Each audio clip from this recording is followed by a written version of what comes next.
with no controversy. There was definitely still some controversy at the DNC. The main controversy being that they did not allow any Palestinian speakers to speak at the DNC. And this was an issue because obviously we know that the uncommitted movement is waiting for and protesting for and withholding their vote for Kamala and the Biden administration to demand a ceasefire, to, do the embargo, to stop funneling money to Israel. And so everybody, and they also, and the DNC also had some Israeli families speak. So a lot of people felt like that was unfair. They allowed one side to speak, but not the other side to speak.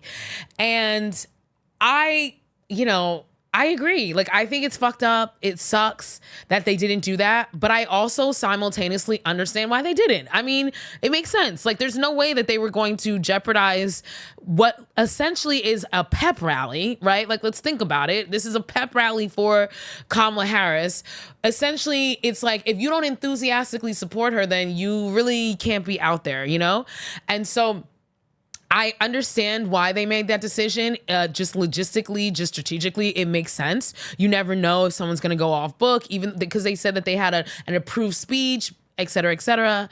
But I get it. I 100% understand why. And the uncommitted movement is upset. And as they rightfully should be. As they rightfully should be. Two things can be true. I think y'all are right, and I understand why the hell they did. I don't know if I think they're right, but I understand why they did that. And I don't know if I wouldn't have made a different decision if I was in their shoes. Again, at a DNC, at a national convention, you want people who are enthusiastically supporting you, not people who are there to essentially protest you and your policies. So I understand why she didn't allow it.